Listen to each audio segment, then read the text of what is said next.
New pair of shoes I want to review for you guys. If you guys follow the channel, yes, normally it's EDC stuff, knives and gear and gadgets and flashlights, but every now and then I'll bang out a wallet review, and I think I did a couple of boot reviews. Now I want to do this dress shoe review. This is from the company, Thursday Boot Company. You know, if you're following me, I've been following the Thursday Boot Company. They're a company based out of here in New York, luckily for me, and they're putting out these spectacularly awesome boots at a reasonable price. Now, these shoes right here are the Broadway. This is from their Black Label collection. This is a limited run. I'm not sure exactly how many they did. If I had to take a guess, they probably did 100 in black, 100 in burgundy, and 100 in chocolate. Because the boots that I had, there was only 100 of them. So these are sold out. So this came out. Now, I follow him on Instagram, and apparently I wasn't doing a very good job following him on Instagram, and I missed the run. It was in August of this year, and I missed the run. And then I'm just looking through their feed, and I saw somebody post these shell Cordovan boots, and I'm like, what? Anyway, I emailed them, and that's how I did the last time I emailed them. Nobody got back to me quick enough. It was over the weekend, so I just took a ride over to their showroom, and I wanted to see if they had any more of these shell Cordovan Broadways, these shoes. Now, just a quick overview on shell Cordovan. Shell Cordovan comes from the flat muscle or the shell beneath the hide on the rump of a horse, right? So you can imagine it's pretty limited, right? Shell Cordovan has been in practice. Well, actually started out in Cordoba, Spain.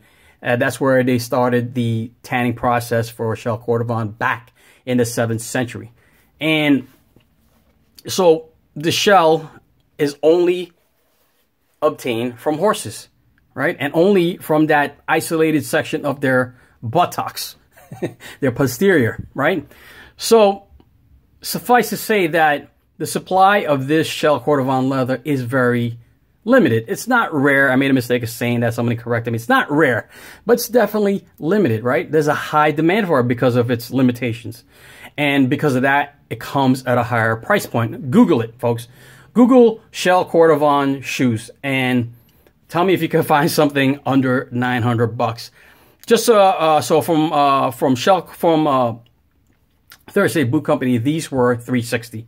Which is incredibly reasonable for shell Cordovan shoes. Some of the properties of shell Cordovan is that it does not crease. It does not fold. It's water resistant, right? The pores are so tight on the shell of the horse that it becomes almost waterproof. Not quite, but water resistant. Anyway, they had this beautiful model, the Broadway, and I just want to showcase it to you guys. I haven't done a shoe review in a while. I just picked this up today. If you follow my Instagram, you saw that I took some pictures over there. And yeah, let's go over it really quick. Nice quick overview. And I will do a follow-up on this. I will do a follow-up on the boots. I've worn them sparingly, so doesn't merit really a follow-up vid. But once I get a little bit more wear out of them, I will follow up with a vid. But just the construction. These are Goodyear Welt construction shoes. If you guys are in the know, and I'm not, I had to do some research, right? Probably considered the best form of shoe construction, good welt construction, right? It's one of the oldest methods. It's labor intensive. Of course, back in the day, they did it primarily by hand. Today, I'm sure they do a lot of machine work in it. I'm sure there's still a little bit hands-on touches on it. It's probably the most durable method of shoe construction, and we'll talk about it. So the welt is basically this strip of leather that goes all the way around the shoe, right? It's a strip of leather, and it runs along the perimeter. You can see where the stitching is, the perimeter of the shoe. This one's a 360 welt, I believe they call it, right? And the primary function of this welt is to connect the upper to the outsole, right? And how do they do that? So welting. Welting is, it's specific to shoes. It's how they sew the thread through the welt and the upper and in the insole of the shoe. So if you look at it, a lot of companies do these, and I've seen this, where they do these stitching out here on the outsole, and it's basically just this part of the leather, and then the rest of it's glued on. The difference with a Goodyear welt is this stitching goes all the way through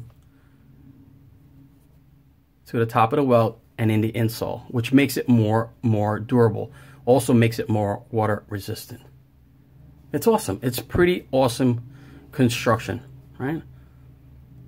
Some broguing on this particular Broadway. Beautiful, nice. I'm gonna wear this every. I'm not gonna wear this every day. I wear business attire 2 or 3 times a week, and I'm definitely gonna wear these, and they look super comfortable. So the makeup.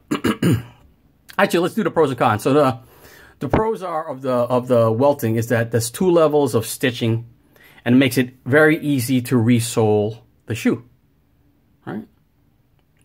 And again, it's water resistant and very supportive. The cons are, because it's a Goodyear welt construction, it's more expensive to do. If you buy a good welt construction shoe, it's going to cost it's going to come at a high price point, right?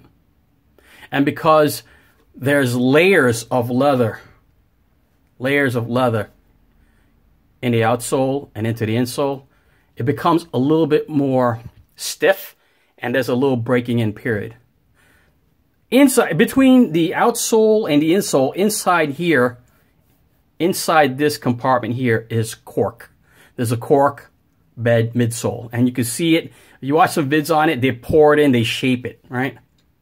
And over time, what that does is that when you step your foot in there and you use it, it compresses, right? The cork molds to your foot, becoming more comfortable, you know, with use, right? It conforms and it basically customizes, you know, to the shape of your foot. That's pretty awesome. Pretty awesome. Inside is full glove leather interior lining. If you can see, there's the Thursday Boot logo on the inside, right? Just some nice rounded wax laces.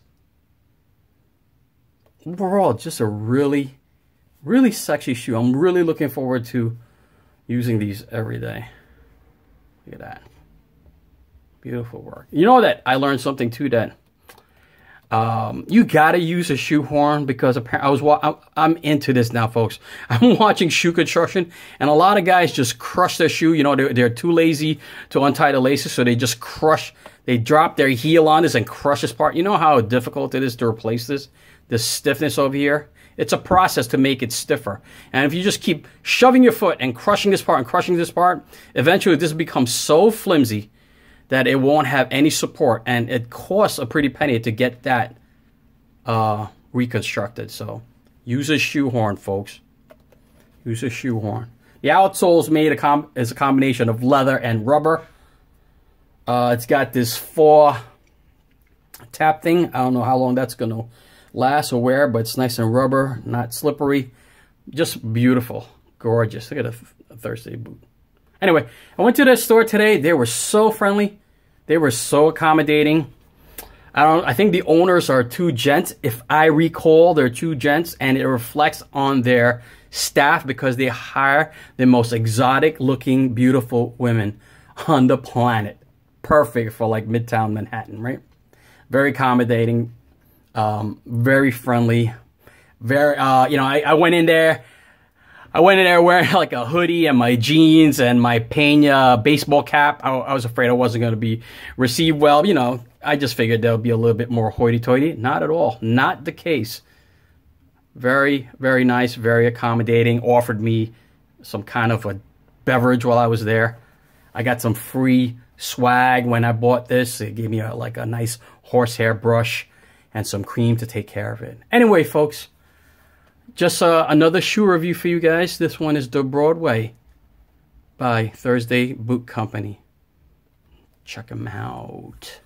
I'll put the link for the first boot video where I got all the info pretty messed up and confused. All right, folks. Peace.